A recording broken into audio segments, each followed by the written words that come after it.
Excuse me! Dahan-dahan ka sa magsalita. Dahil ikaw ang impostora! And by the way, bakit gagano sa mga telenovela? Hindi nawawala ng impostor. Yeah. Hindi ba kayo pwedeng makagawa ng story na walang impostor? And for the second time around, nangyayari ba yan sa tunay na buhay? And another, Tawa! Meron akong ebidensya na ikaw ay isang impostora! What is your evidence? This is the evidence!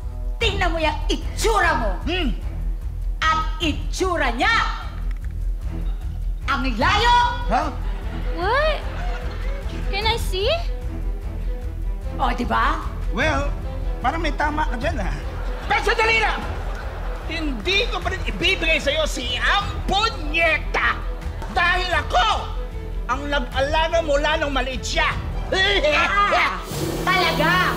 So, ibig sabihin, ikaw ang umitat ng anak ko! Wow! Walang iya ka? Ikaw pala, ha? Ano, ha? Sabi mo, tuluyan kita, ha? Wait! Dali, ha? Wow! Wait! Parang totoo yun, ha? Aray!